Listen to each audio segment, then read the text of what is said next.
Hello दोस्तों, नमस्कार। स्वागत है मेरे यूट्यूब चैनल फिजिक्स साइंस पर। आज हम कक्षा 11वीं फिजिक्स के टॉपिक सदिश विश्लेषण के बारे में अध्ययन करेंगे। तो चलिए शुरू करते हैं। भौतिकी में कुछ राशियों में केवल परिमाण पर्याप्त नहीं होता। कई राशियों के लिए दिशा भी आवश्यक होती है। ऐसी राशियों को व्यक्त करने के लिए सदिश का उपयोग किया जाता है। तो हम कह सकते हैं कि सदिश राशि के लिए परिमाण व दिशा दोनों आवश्यक है। हम उदाहरण देख लेते हैं। जैसे 5 मीटर जानकारी बहुत अधूरी लग रही है। अगर हम बोले 5 मीटर पूर्व दिशा में, तो ये जानकारी हमको पूर्ण लग रही है कि हम 5 मीटर पूर्व दिशा में जा रहे हैं, या कोई गाड़ी या कोई वस्तु जो है 5 मीटर पूर्व दिशा में चल रही है करके। सदिश के बहुत सारे उदाहरण हैं, जैसे वेग, त्वरण, मंदन, विस्थापन,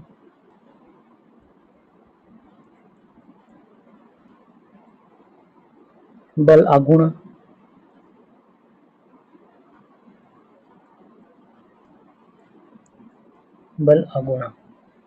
धारा घनत्व, विभव प्रवणता और बहुत सारे उदाहरण हैं।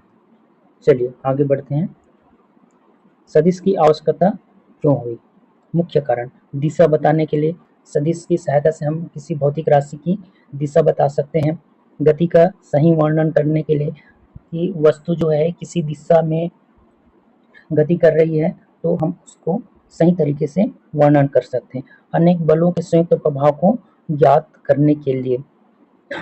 अगला है वैज्ञानिक एवं इंजीनियरिंग समस्याओं को हल करने के लिए हमें सदिश की आवश्यकता होती है।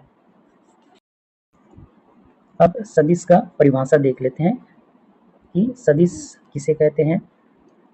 जिन राशियों में परिमाण और दिशा दोनों होते हैं उन्हें सदिश राशि कहते हैं। जिन भौतिक राशियों में परिमाण और दिशा दोनों होते हैं, याद रखिएगा, ये परिमाण और दिशा दोनों होते हैं, उन्हें हम क्या कहते हैं? सदिश राशि। उदाहरण देख लेते हैं। विस्थापन, वेग, त्वरण, बल, संवेग, ये सभी जो है सदिश राशि के उदाहरण हैं। जैसे बल, यदि किसी वस्तु पर 5 न्यूटन का बल लग रहा है, तो यह जानकारी हमको अधूरी लगती है। क्यों? क्योंकि इसमें दिशा इंक्लूड नहीं है। अगर हम बोलें कि 5 न्यूटन का बल पूर्व दिशा में लग रहा है, तो ये जानकारी हमको पूर्ण लग रहा है कि पूर्व दिशा में किसी वस्तु पर 5 न्यूटन का बल लग रहा है।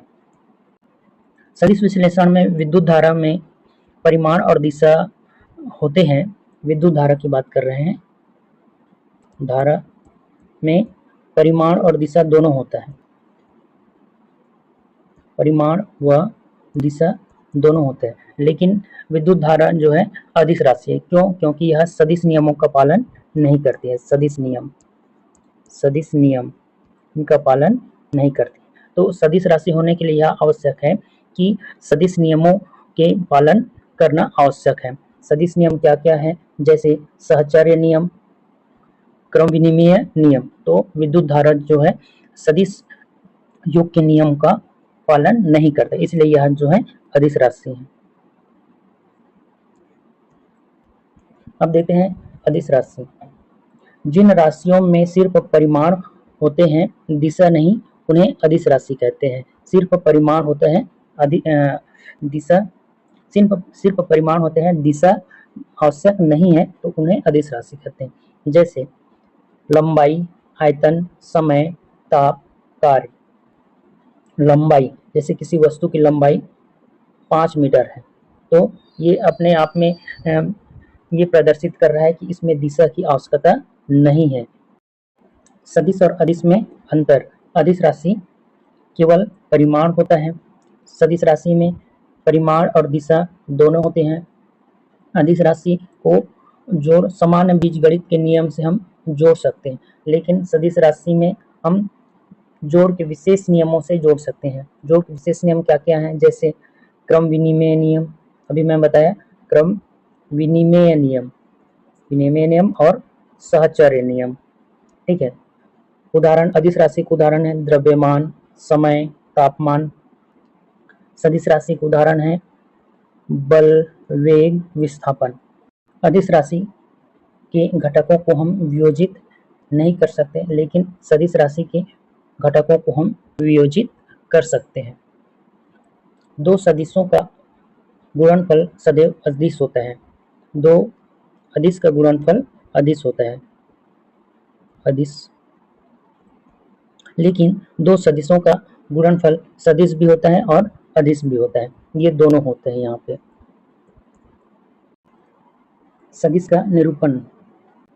सदिश में परिमाण तथा दिशा दोनों होते हैं, अतः किसी सदिश को तीरयुक्त रेखा द्वारा निरूपित किया जाता है। जैसे ये तीरयुक्त रेखा OP है, इसके द्वारा प्रदर्शित किया जाता है। रेखा की लंबाई सदिश के परिमाण को तथा तीर की दिशा सदिश की दिशा को प्रदर्शित करता है। जैसे ये तीर की दिशा सदिश की दिशा को प्रदर्शित कर रहा है, जहाँ पे O प्रारंभिक बिंदु और P अंतिम बिंदु या शीर्ष है।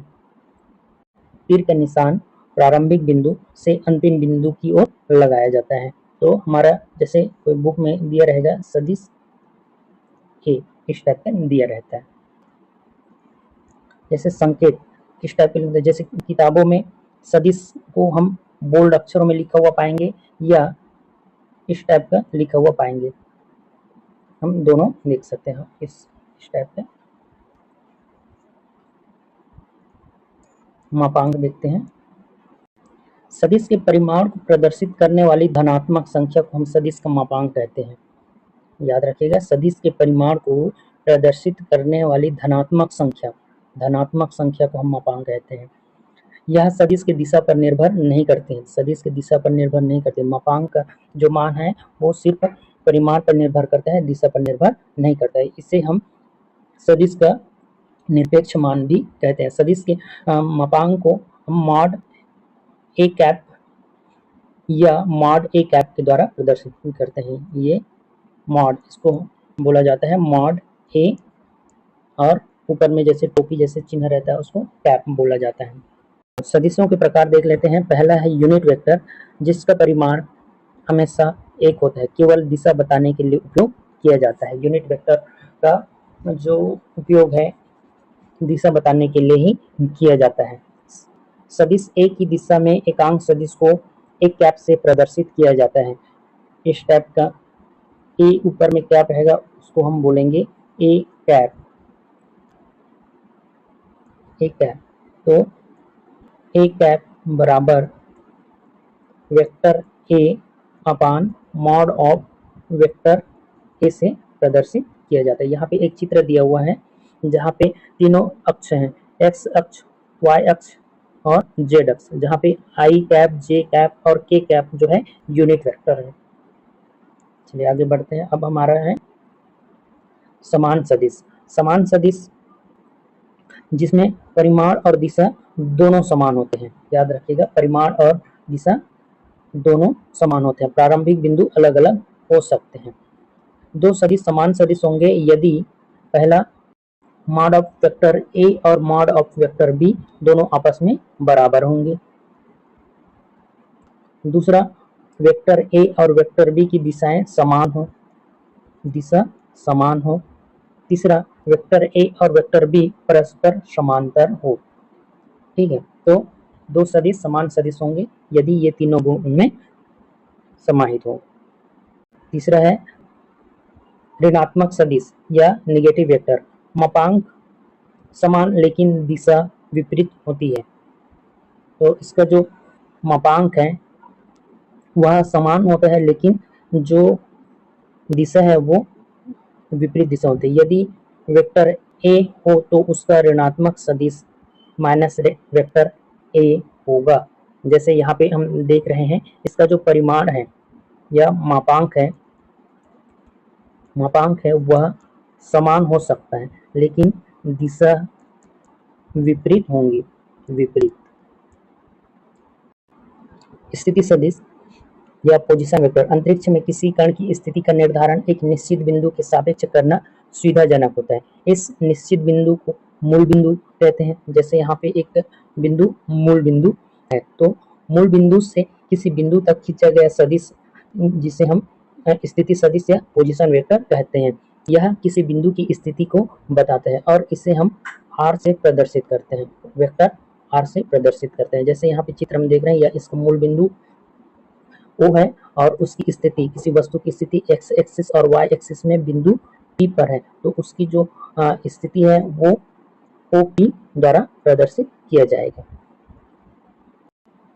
पांचवा, विस्थापन सदिश डिस्प्लेसमेंट वेक्टर। यहाँ एक्स एक्सिस और वाई एक्सिस दिया है। माना कोई गतिमान कण किसी समय पर पॉइंट ए पर रहता है तथा किसी दूसरे समय पर पॉइंट बी पर रहता है, तो पॉइंट ए और पॉइंट बी के बीच की जो सदिश है वह विस्थापन सदिश कहलाता है। या कह सकते हैं कि किसी दिए गए समय अंतराल में किसी गतिमान कण की प्रारंभिक स्थिति को प्रदर्शित करने वाले बिंदु, जैसे यहाँ पे पॉइंट ए है, से अंतिम बिंदु को प्रदर्शित करने वाले बिंदु बी को मिलाने से प्राप्त सदिश को हम विस्थापन सदिश कहते हैं।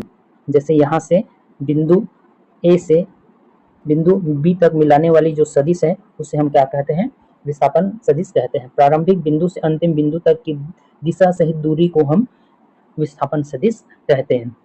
विस्थापन सदिश का मापांक या तो पथ की लंबाई के बराबर या पथ की लंबाई से कम होता है। सदिश का वास्तविक संख्या से गुणा। चलो देखते हैं, अब किसी सदिश राशि पर हम किसी रियल नंबर से गुणा करते हैं या वास्तविक संख्या से गुणा करते हैं तो क्या होता है। यदि ए कोई सदिश तथा के कोई वास्तविक संख्या हो तो के ए को सदिश का वास्तविक संख्या से गुणा कहते हैं।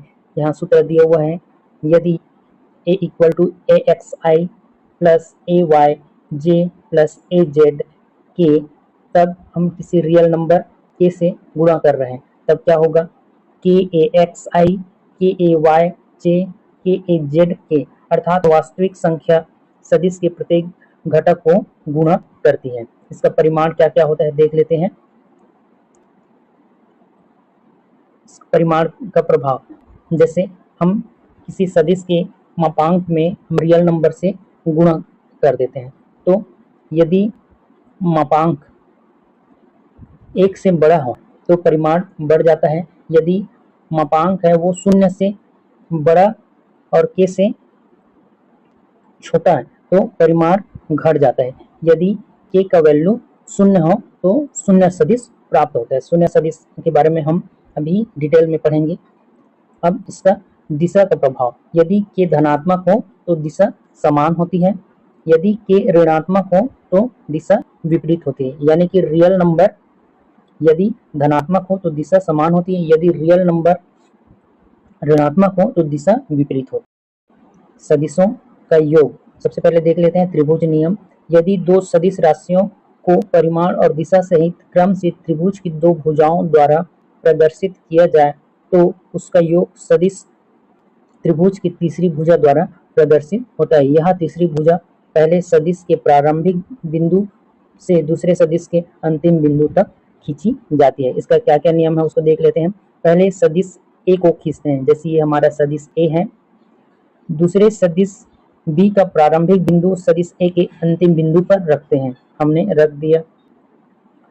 तब ए के प्रारंभ बिंदु से बी के अंतिम बिंदु तक खींचा गया सदिश आर, जैसे ए का प्रारंभिक बिंदु और सदिश बी का अंतिम बिंदु तक खींचा गया सदिश आर, दोनों सदिशों का परिणामी कहलाता है। इस प्रकार आर इक्वल टू सदिश ए प्लस सदिश बी, ये हमारा त्रिभुज नियम है। इसका क्या क्या होता है देख लेते हैं। जैसे दोनों सदिशों के बीच का कोण जो है थीटा हो तो परिणामी सदिश का परिणाम, यदि दोनों सदिशों के बीच का कोण थीटा हो तो परिणामी सदिश का परिमाण R equal to root of A square plus B square plus 2ab cos theta, जहाँ पे थीटा जो है ए व बी के बीच का कोण है। तो साथ ही दिशा के लिए हम निकालते हैं tan alpha equal to B sine theta upon A plus B cos theta.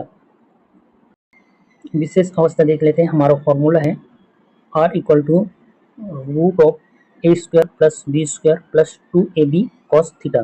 तो हम थीटा इक्वल टू 0 लेंगे, तो कॉस 0 का मान होता है 1।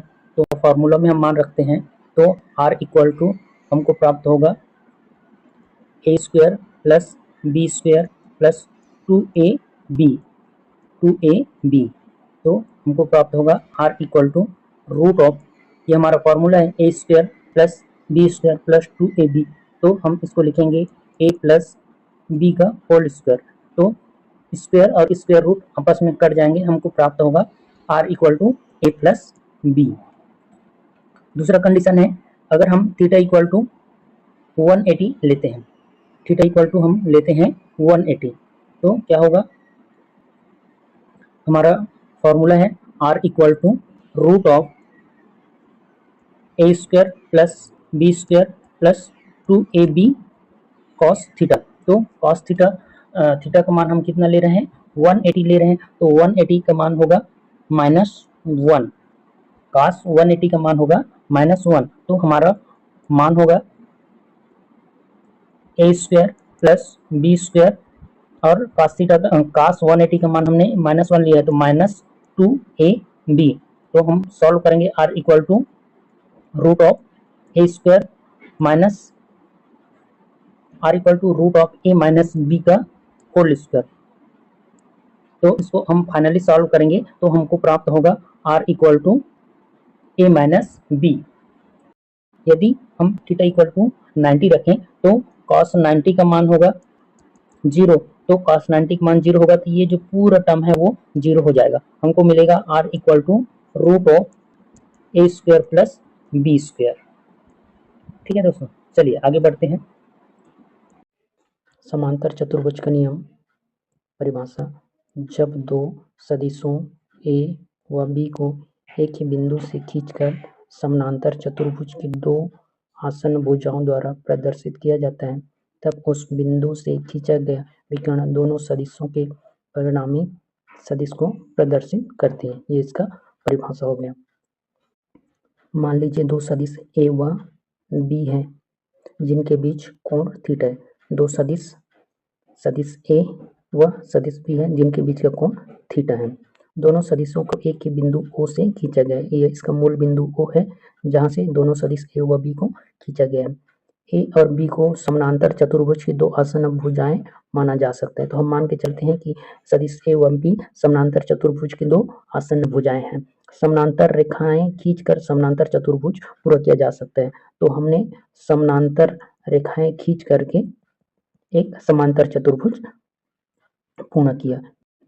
मूल बिंदु O से विपरीत शीर्ष तक खींचा गया विकर्ण परिणामी सदिश R को दर्शाता है। तो इसका परिणामी सदिश होगा R इक्वल टू सदिश A प्लस सदिश B।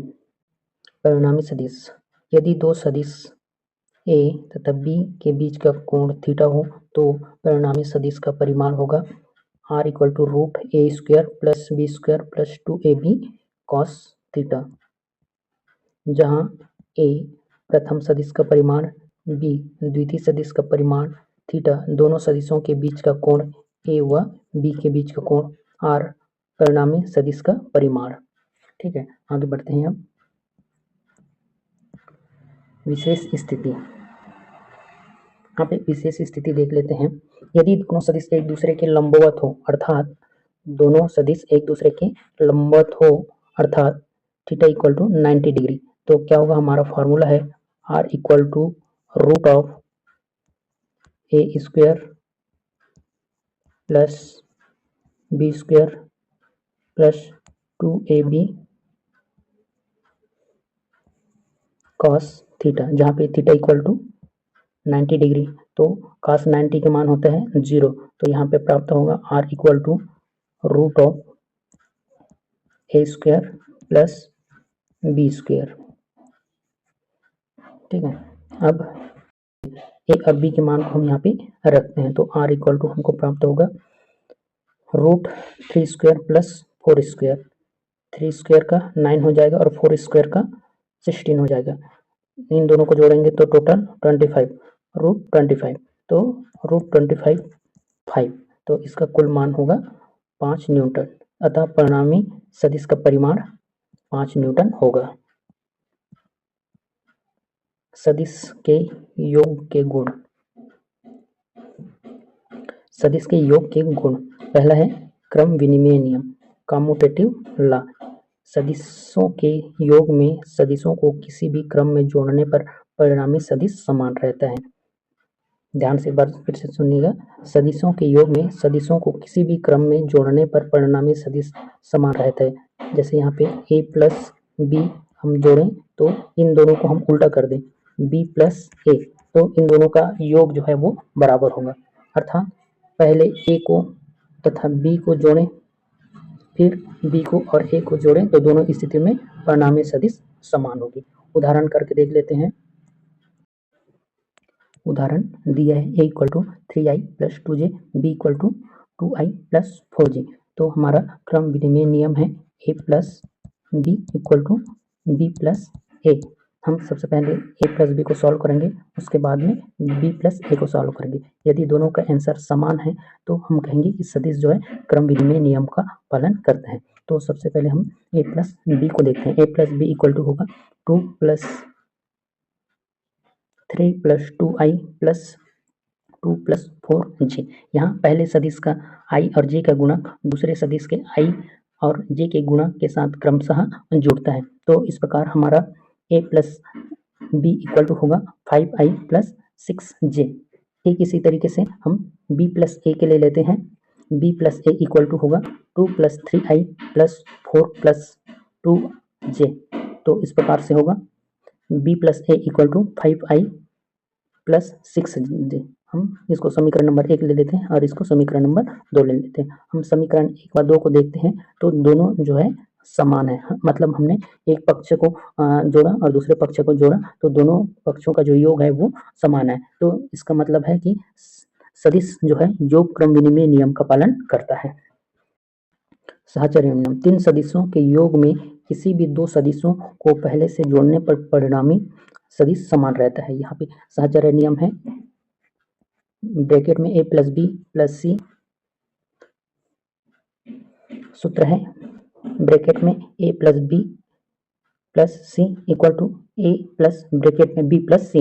अर्थात सदिशों को समूह बनाने के अलग अलग तरीकों से जोड़ने पर अंतिम परिणाम नहीं बदलता। अर्थात सदिशों को समूह बनाने के अलग अलग तरीकों से जोड़ने पर अंतिम परिणाम नहीं बदलता। चलो इसका उदाहरण करके देखते हैं।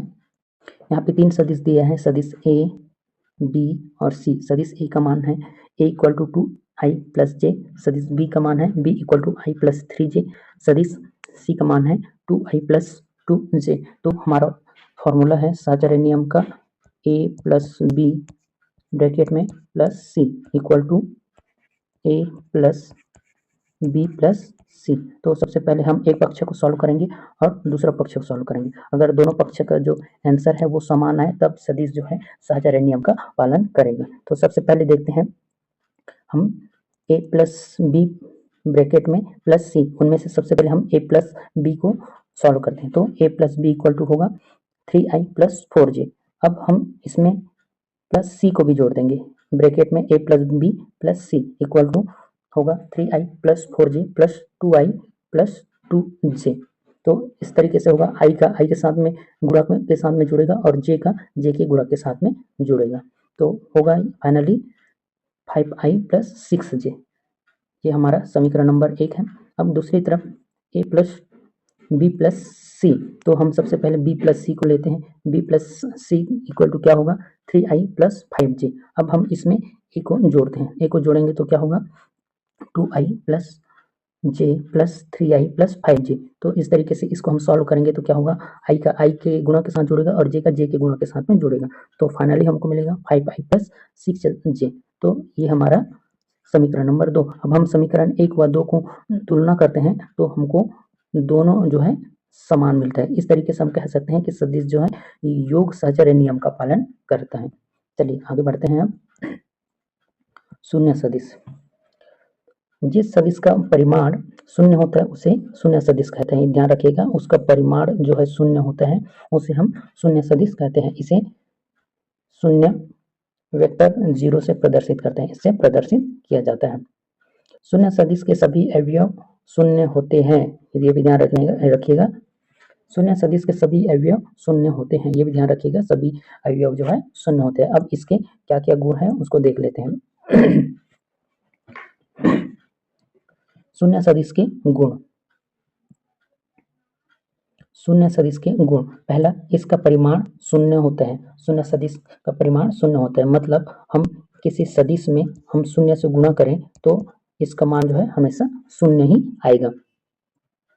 दूसरा, इसकी कोई निश्चित दिशा नहीं होती। अब परिमाण अगर 0 है तो इसमें भी दिशा भी कोई वैल्यू नहीं रहता। इसे वेक्टर 0 के द्वारा प्रदर्शित किया जाता है, वेक्टर 0 के द्वारा प्रदर्शित किया जाता है। चौथा, इसके सभी अवयव शून्य होते हैं। अगर कोई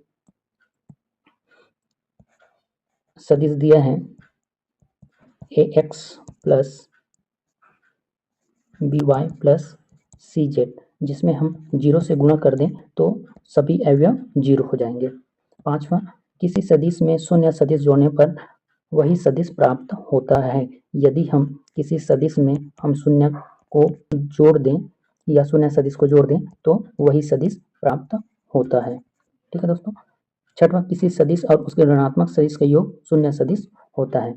क्या बोल रहा है कि कोई सदिश और उसके ऋणात्मक सदिश का योग जो है शून्य होता है। जैसे यहाँ पे देख रहे हैं कि सदिश ए और उसका ऋणात्मक सदिश माइनस ऋण सदिश ए का योग जो है शून्य होता है।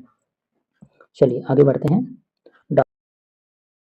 डॉट गुणा। जैसे दो सदिश ए और बी के लिए डॉट गुणा होता है। A dot B equal to A B cos theta. इसका परिमाण जो है अदिश होता है। इसका उपयोग कार्य में कोण ज्ञात करने के लिए और प्रक्षेप में किया जाता है। चलिए उदाहरण देखते हैं। यहाँ पे दिया है a equal to 2i plus 3j, b equal to 4i plus j। तो अदिश गुणन होगा a dot b equal to क्या है 2i प्लस 3j और b इक्वल टू होगा 4i प्लस j। तो अगर हम इसको सॉल्व करेंगे तो प्राप्त होगा अदिश गुणनखंड में i का गुणक दूसरे सदिश के i के गुणक के साथ में गुणा होता है। तो यहाँ पे होगा 2 into 4 dot i plus 3 into 1 j dot j। तो यहाँ पे फाइनली होगा i dot i equal to 1 होता है, j dot j equal to 1 होता है, k dot k equal to 1 होता है। किसमें? डॉट गुणनखंड में। तो यहाँ पे होगा 2 इंटू 4 और प्लस 3 इंटू 1, तो फाइनली होगा 8 धन 3 इक्वल टू 11। ठीक है दोस्तों, इसको हम अभी डिटेल में पढ़ेंगे। तीन विमा में दो सदिशों का अदिश गुणनफल। मान लीजिए दो सदिश हैं, vector a equal to axi plus ayj plus azk, vector b equal to bxi plus byj plus bzk। तो अदिश गुणनफल का सूत्र है vector a dot vector b equal to ax bx plus ay by plus az bz, अथवा vector a dot vector b equal to mod vector a mod vector b cos theta, या cos theta equal to हम लिख सकते हैं vector a dot vector b upon a b, या इसको हम last में लिख सकते हैं mod a b।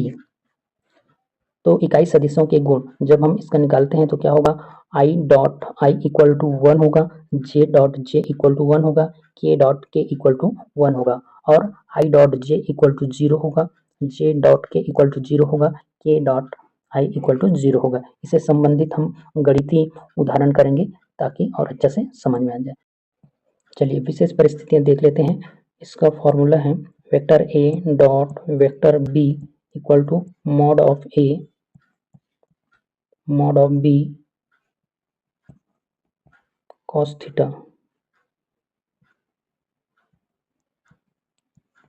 Cos theta, तो हम थीटा इक्वल टू 0 रखते हैं, तो कॉस 0 इक्वल टू क्या होगा 1 होगा। तो हमारा फाइनली क्या मिलेगा, vector A dot vector B equal to A B, mod A और मॉड बी वो हम फाइनली ए और बी भी लिख सकते हैं। दूसरा, अगर हम cos थीटा इक्वल टू 0 रखें तो cos 0 दूसरा, यदि हम cos थीटा इक्वल टू 90 रखें तो cos 90 का मान कितना होता है 0 होता है। तो क्या होगा, वेक्टर ए और वेक्टर बी का डॉट गुणनखंड 0 होता है। लास्ट में हम थीटा इक्वल टू 180 रखें तो क्या होगा, cos 180 इक्वल टू -1 होता है। तो हम इसको अगर सॉल्व करेंगे तो हमको मिलेगा vector A dot vector B equal to -ab। निष्कर्ष, दो सदिशों का अदिश गुणनफल का परिणाम एक अदिश राशि होता है। याद रखिएगा कि दो सदिशों का अदिश गुणनफल का परिणाम एक अदिश राशि होता है। चलिए अब देखते हैं क्रॉस गुणन। दो सदिश ए और बी के लिए A cross B equal to होता है A B sine theta N cap, जहाँ पे एन कैप दोनों सदिशों पर लंब दिशा में एकांक सदिश है, जिसका परिणाम सदिश होता है। इसका परिणाम सदिश होता है। इसका उपयोग देख लेते हैं आघूर्णन में, कोणीय संवेग में, चुंबकीय बल में। तीन विमाओं में दो सदिशों का सदिश गुणनफल। मान लीजिए दो सदिश हैं x equal to A X I plus A Y J plus A Z K, और दूसरा सदिश है B X I plus B Y J plus B Z K, जहाँ आई जे के परस्पर लंबवत हैं।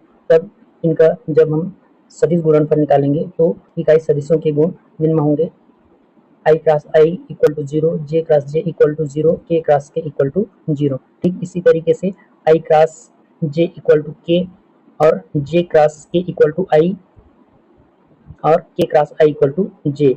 यदि आई क्रॉस जे इक्वल टू के होता है, जे क्रॉस आई इक्वल टू -के होगा। इस तरीके से इसका क्रम अगर हम उलट दें या विपरीत कर दें तो उसका परिमाण माइनस में होता है। दो सदिशों के सदिश गुणनफल को सॉल्व करने के लिए हमारा फॉर्मूला है A cross B equal to mod of I J K. तो हम इसको गणितीय सॉल्व करेंगे तब अच्छा समझ में आएगा। सदिश गुणनफल का परिणाम, सदिश गुणनफल का परिमाण mod of vector A into vector B equal to A B sine theta. यह साइन थीटा इक्वल टू हो जाएगा हमारा mod of vector A cross mod of vector B upon A B, जहाँ पे थीटा वेक्टर ए और vector B के बीच का कोण है। चलिए अब आगे देखते हैं सदिश गुणनफल की दिशा। वेक्टर ए व वेक्टर बी की दिशा दोनों सदिशों के तल के लंबवत होती है तथा इसकी दिशा दाएं हाथ के नियम से निर्धारित होती है। याद रखिएगा, दाएं हाथ के नियम से निर्धारित होती है। इसकी विशेष स्थितियां देख लेते हैं। हमारा फॉर्मूला है vector A cross vector B equal to A B sine theta. तो विशेष स्थिति देख लेते हैं। यदि थीटा इक्वल टू 0 या 180 है तो होगा साइन 0 का मान 0। तो हमको फाइनली मिलेगा vector A cross vector B equal to 0। दूसरा है, यदि थीटा इक्वल टू 90 रखें तो साइन थीटा का मान 1 हो जाएगा और हमको मिलेगा vector A cross vector B equal to A B. अगला है विशेष स्थितियां। यदि हमारा vector A cross vector B, तो उसको हम उल्टा करेंगे तो होगा vector B cross vector B, वो भी माइनस के साथ में। दो समान वेक्टर का अगर आपस में गुणा हो तो वहाँ पे माइनस होता है। तो यह वीडियो आपको कैसे लगा कमेंट करके ज़रूर बताइएगा। अगर वीडियो अच्छा लगा तो लाइक शेयर ज़रूर कीजिए। इसी तरह और नए वीडियो के लिए मेरे यूट्यूब चैनल फिजी साइंस को सब्सक्राइब जरूर करें। धन्यवाद।